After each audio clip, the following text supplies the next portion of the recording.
Hello, friends. Welcome to Feeling This Life. We're a family support podcast that dives deep into the triumphs, challenges, and strategies that are part of the lives of those who care for children with blindness and visual impairments. I'm Paige Maynard, and I'm a teacher of the visually impaired and an early interventionist at VIPS, Visually Impaired Preschool Services. And I'm Dr. Cathy Smith, and I also have been a teacher of students with visual impairment for many years. And now I am the Director of Research at Anchor Center for Blind Children. I am jcastenir, and I am the Family Services Coordinator at VIPS. I am the mother of 3 girls, and my youngest has a visual impairment. So for this week's episode, one of the things that I know, and I think, Paige, you probably have had the same experience, is that sometimes even on the very first visit with a family, they will ask questions about, or they'll comment that the doctor has said that my child will never drive, and that they're very distraught about that. Have you found that, Paige? Yes. I feel like I hear families frequently talk about, the doctor said my child will never drive. The doctor said my child will never walk. The doctor says my child will never catch a ball. Yeah, they'll all never these read. Things that are, all these things that are like complete worst case scenario. And, you know, maybe in adulthood, they do end up being things that the child is not able to do. But in the early intervention years, I think one of the things that's important for us to think about and to talk about, and, you know, for you as a listener to remember, is that we all have this idea in our mind of like, what does an independent adult look like? Yes. And what is good enough, you know, for my child as an adult. And really, it's just, I think, an idea, and our kids get to write their own story, and maybe they're not driving, but that doesn't mean that they don't know how, or they're not able to use public transit, or, you know, have a driver, or some of those sorts of things. And, you know, maybe you're in a situation where your child doesn't have like the physical mobility to walk around, but there are so many other things that are part of independent mobility that aren't necessarily the things that we traditionally think about these are the independent skills that you have to have, that I think that we can really celebrate. You know, like, does your child know where they are in space? Can they get from one room to another? Can they be independent in living? All of those things I think are important for us to celebrate, and to look at our children being able to do those things. Right. And those are precursor skills to being independent and being able to travel. However, I always tell parents when they talk to me about those things that I didn't bring my crystal ball today. And we can't see into the future, and there may be opportunities for our children that we can't even imagine at this point. And so we just need to make sure that during these early intervention years that we're laying down a good foundation of independence and mobility, and that they will do well when they get to be adults. Jenny, when you were getting ready to adopt your daughter, did you feel that did you have these same kinds of worries? Yeah, definitely. And I think they've progressed too, like faster than she is aging. So like at first it was kind of like, how does she play on the playground at preschool and not hurt herself or another child? You know, how do we go in a crowd and she not hurt herself or another child? And, you know, those things, they've just kind of, again, they've become part of our everyday life, where she knows what she's doing. I mean, she may be 7 years old, but she knows herself and she can get around. And, you know, that's kind of progressed now to, what is it going to look like if she decides she wants to go to college one day, or when she has a job? I mean, I myself, just thinking about the world today, worry about my sighted kids on public transportation or just walking around by themselves, let alone my child that can't see. It just adds this extra amount of anxiety. And, you know, like you said about the crystal ball and the advances being made, she talks about driving. Like she'll say, when I'm bigger, I'm going to drive here. I'm going to go take my sister here. And I never tell her she can't do it. I mean, we just say, yeah, they're working on cars that can drive themselves. You know, you never know what technology can do. Or Hannah, maybe even that's something that you can, you know, like try to figure out one day if you're an engineer or something. Absolutely. But we never tell her no. But it is in the back of my mind. But I try to think about, okay, well, we survived the playground. We got that figured out. So we'll survive. Good thing to celebrate. Yes. Come along. Absolutely. Absolutely. And I have to share one thing that's kind of unusual in my family. So I have a 31-year-old son, and he does not have a visual impairment, but he also does not have a driver's license. He never wanted to have one, and he now lives in Brooklyn and takes public transportation. And so all through high school, he did that, and he continues to do that and has no interest whatsoever in learning to drive a car or owning a car. So I always share that with parents, because it's like you can live in this world without being able to drive a car. Yeah. So so one of the exciting things today is we're going to hear from an expert on kind of this independent transportation and mobility skills of being a person with a visual impairment and not being able to drive a car. So Dr. Penny Rosenblum has been doing this for many, many years, and she has a visual impairment herself, and we're going to listen to her interview. Dr. Penny Rosenblum is the founder and owner of Vision for Independence, LLC. With over 35 years of experience in the field of visual impairment as a researcher, university professor, and teacher, she has a wealth of knowledge and experience, especially in the area of non-driving and mobility options. As a person who has low vision, her lived personal experiences have taught her how to succeed in a world that is designed for those who are sighted drivers. So welcome, Penny. Thanks for coming today. Well, thanks so much. I'm excited to talk with you and share some of the thoughts that I hope will inspire families to think about how they can prepare their children to be independent and interdependent in the future as potential non-drivers, active travelers, as we like to call them. Cool. All right. In early intervention, one of the first things parents often tell us soon after receiving a diagnosis of visual impairment is that the doctor told them their child will not drive. As an expert on non-driving and mobility options, we'd like to ask you a few questions on this subject so parents can learn more about what transportation options may look like for their child with a visual impairment. So I've heard you use the term non-driving, but I have also heard the term active traveler. What do these terms mean to you? And how, as someone who doesn't drive, do you and others who are blind or have low vision travel? Those are great questions. So let's break it down first, Cathy. So when we talk about folks who are non-drivers, we're talking about individuals who don't have a driver's license, who aren't able to legally drive a vehicle. Now, many people with visual impairments fall into this category, but also people, let's say, who have epilepsy may be non-drivers. Some people may choose to be non-drivers, even though health-wise there's no issues, because they want to be environmentally friendly. Other people may be in a financial situation where, you know, driving just is not a possibility that they can afford.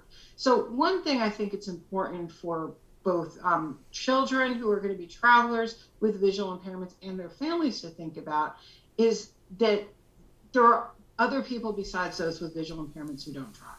So I like the term active traveler, which I got from Dr. Cindy Bochifer, who is at Texas School for the Blind and Visually Impaired.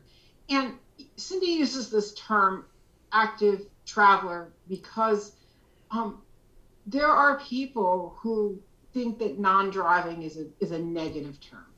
And so if we think about wanting to be positive, that you can travel if you have a visual impairment, the term active traveler, I think, is a better description, especially when we're thinking about our young children and our elementary age children, and we want to get them ready for travel when they move into adolescence and adulthood.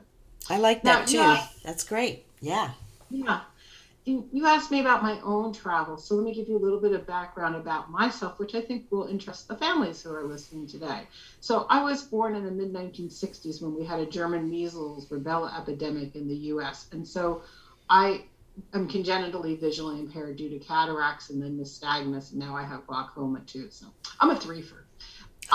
But my father, before I was born, actually had started a driving school business. Oh. So as I was a child, that was his main business that he and my mother ran together. So it was kind of ironic that he ended up with a child who had a visual impairment and is a non-driver. But as somebody who's a non-driver, I use a variety of transportation options. So before we recorded this podcast the week before Christmas, that morning that we recorded, had an appointment that was 4 miles from my house. I rode my bicycle to that appointment. From that appointment, I rode my bicycle another 2 miles to the gym. I did my workout. I rode my bicycle to a bakery to pick up a treat for my family. And then I rode my bicycle home.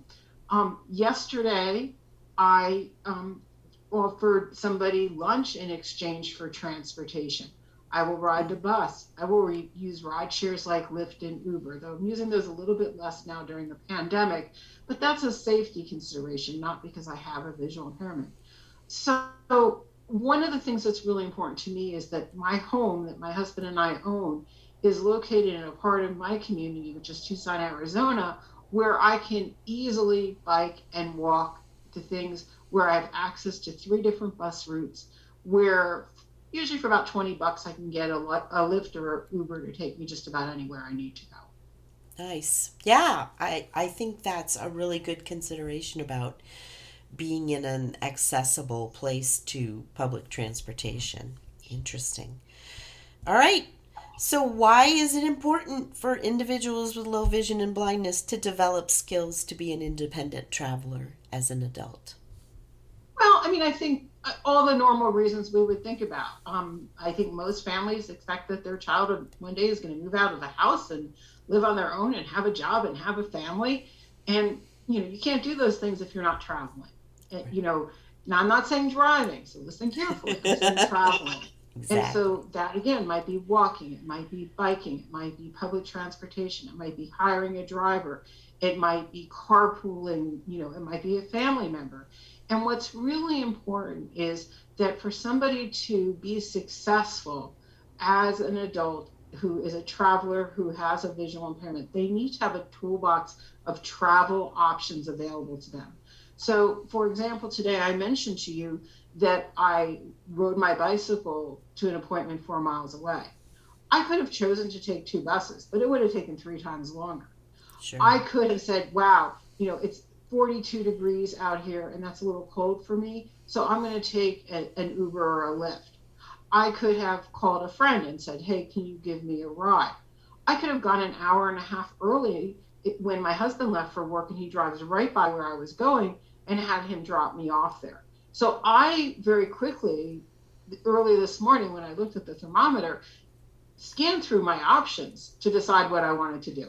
I bundled up and rode my bike because for me, 1, that lets me be active and get some physical exercise, and 2, that lets me be independent because I choose when to go versus having to go with my husband or making sure that I know those bus schedules and that the transfer is going to work. And I'm going to be standing on a corner for 20 minutes waiting for the next bus. I thought I might as well ride my bike. So that's part of preparing your child to be an independent traveler, is to help them explore the different options they may use one day as an adult. Absolutely. What is the most important thing that family members can keep in mind about mobility and independence as their children grow? Well, I want to talk a little bit about the concept of independence. I don't Okay. know about you, but the last time I flew a 747 was in my dreams. And I seriously doubt that the families listening to us, we may have one family member who is a trained pilot.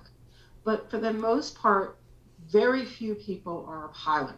Very few people are a subway driver. Very few people, you know, drive a city bus. So when we're using those forms of transportation, we're all interdependent travelers. Hmm. And I think it's important that we think about this idea of interdependent. As somebody who is visually impaired, there are going to always be times where I'm just like everybody else, I'm going to be interdependent. I'm going to need to depend on somebody. But there are also going to be times where I am going to be independent. And that's where I get to make those choices, like I was just talking about a few minutes ago. Am I going to walk? Am I going to pay for public transit, which is typically less than paying for rideshare? So part of being independent may not be actually moving the vehicle that gets you there, but it's making those choices. And if your child is a child who has additional disabilities besides a visual impairment, your child may not grow up to travel independently, but your child can make choices and give directions to others who are involved in their travel. And even beginning at an early age, it's important that we put our children, and I'm using little imaginary quotation marks, in the driver's seat so they can start to build independence. So I'm going to give you an example. Your family probably has some routines, whether your family takes public transit to get those routines done, drives in the family vehicle to get those routines done. So, for example, grocery shopping, or going to a religious service, or visiting grandma's house, which maybe you do every couple weeks. So there's set things that your family does. So even when your child is 2 or 3 or 4 or 5 years old, your child can start to partake in those activities and have some independence. So, for example, even if you're the driver, as the mom or the dad or the grandma or the grandpa, you're the driver. Your child can have some jobs to do. If they have low vision, they can be looking out the window to tell you when they see the big brown building. That might be a church, but to them it's just a big brown blob. And to let you know that they've seen that, and it's time for you to put your blinker on so that you can turn right towards their side of the car. They might not even know the turns right and left yet. It may be, if you're using an app to check the bus schedule, that you turn on the voiceover that speaks the schedule, and you ask your child to listen to what time the bus is going to be coming to the corner by your house. They can be the one who puts the bus pass in, or scans it. Even if they're riding for free, they don't need to know that they're scanning your bus pass, and as a 4-year-old that they get to ride for free. When you go to the playground and you safely park the car and you get your child out of their car seat and they're up on the sidewalk, play follow the leader. Let them lead you to the playground equipment rather than you being the one that's taking and leading them.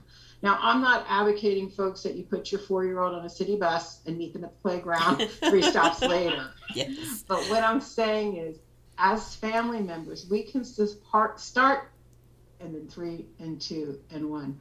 What I'm saying is, family members, we can start to support our children in becoming independent and interdependent travelers as they get to that age where other children their age are out doing things in the community independently. Our kids need more time often to build the skills. So let's start when they're the wee little ones that you all have. Absolutely. I think we all support that. So, what do you think are some of the most exciting developments in the area of travel now and in the future?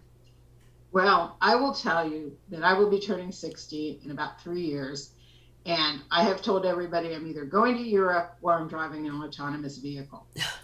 So I'm very much hoping that self-driving autonomous vehicles are becoming part of the quote unquote norm. And for that to happen, we have legislation that needs to be put in place. We have infrastructure that needs to be put into our road systems. The cost needs to come down. But I do feel like, especially by the time your children, if they're infants, toddlers, preschoolers, are of driving age, that autonomous or self-driving vehicles may very much be a part of their lives. I also think we've seen a lot happening with technology. So, for example, there are apps such as Soundscape or Blind Square, that will describe what is around you. You're 200 yards from such and such a business. You're at a lighted intersection. I see those apps getting more refined and becoming, more robust in how people use them. And also we have services such as IRA, AIRA, and Be My Eyes, where you can use your mobile device to connect with a live individual who can describe things in the environment for you. And since your children are tech natives, in other words, they're growing up with this technology, these things are going to really be infused into their lives very early. So I encourage you to talk with your orientation and mobility instructor, the teacher of visually impaired students, the early interventionist, to learn about what technologies are out there. And again, we might not have your child using those technologies by themselves, but you can turn Soundscape on in the car and have it describe what you're passing while your child's sitting in their car seat. Again, let's make a game out of it. Listen for when it says McDonald's, because that's something that they're interested in. We can start to involve them in travel so that these tools become part of their normal toolbox before they're ready to travel independently. Wow, I had no idea that you can do Soundscape in the car like that. That's really cool. All right, we'll have to talk to our parents about that. All right, so we're getting close to the end here. Do you have any words of wisdom to share with family members and early intervention providers as they think about ways they can help children build their independent and interdependent travel skills? Sure.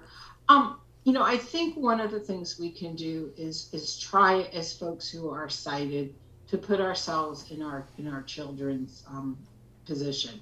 So for a young child in the back seat of a car, in a car seat, who is very low vision or who is blind, they don't know what's out there that you're passing.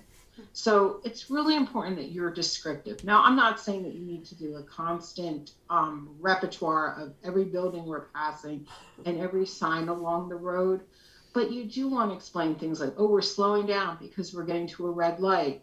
And if the window's down, let's listen. Oh, do you hear the cars going in front of us? Now we need to listen to the cars going next to us. So, I know when to start our car. So, ways that you can help your child build some awareness. If you're walking down the sidewalk and there's a speed sign posted, pick them up and show it to them and say, this lets the cars know how fast to go. Just like we can run really fast and let's run down the sidewalk and make it fun, or we can go really slow. This is the sign that talks to the cars and lets them know what to do. So that building that environmental awareness, I think, is so important with our young children. I also think it's important that they really understand what a car is, because to them, a car is a moving couch.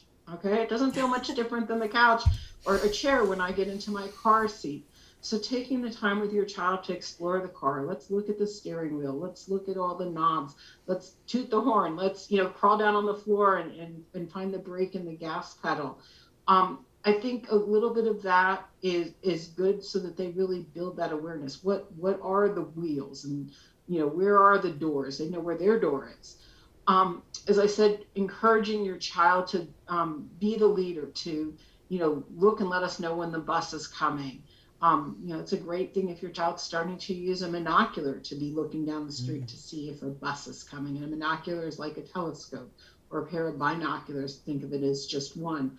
So how you can involve your child in travel doesn't have to take a lot of time. It doesn't have to take a lot of money. But I also encourage you to plan once a month to do something travel-wise that your family doesn't typically do. So, for example, if you're a family that almost always exclusively travels by the family car, once a month, let's walk somewhere. You might have to drive the family car to a different part of town to then walk 3 blocks to a place that is motivating to your child, whether that's the ice cream shop or the park or grandma's house. Maybe you take an Uber as a family to grandma's house, and then grandma gives you a ride home. But our children need to be exposed to different forms of transportation beginning when they're young. So, if you're in a rural community and you're going into a more urban community, take the time, even though you're driving, to learn about the buses there and let your child have that experience of riding a city bus. And again, give them a job, whether they push the buzzer to tell the bus when to stop, or they put the fare in the fare box, or they ask the bus driver if this is, bus number 7 going east. Make them an active part of that travel experience. Absolutely. Wonderful. Well, thank you so much, Penny, for all your time and all that you do. We appreciate that you've spent some time with us, giving family members who have young children with visual impairments some insight into what it will be like for their child as they become older travelers. We hope to have you back if the community asks more questions for you. But this was great. Thanks so much. Well, thank you. And I encourage you all to get out there and travel. Just do it safely, especially during COVID. Wear those masks. Yes, absolutely. Thanks.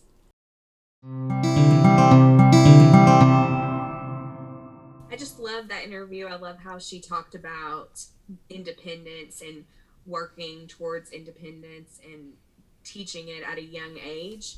I think that's so important. Like with our daughter, just the other day, she came home and she said, somebody told me that I couldn't pour milk. And she was really angry about it. And I thought to myself, why can't you pour milk? You're 7 years old. And then it hit me, oh, wait, it's not about her age. Like, it was because they thought she couldn't do it visually. And I hadn't thought before about little things like that of her being independent.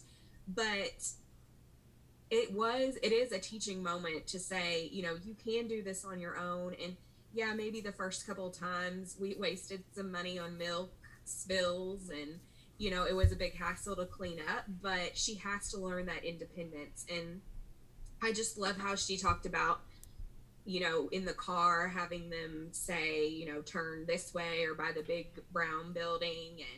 And we do a lot of, Hannah likes to tell me when the train is gone. And she'll say, the train's gone, Mommy, the white things are going to go up, so watch for it. And, I pretend like I don't pay attention until she tells me.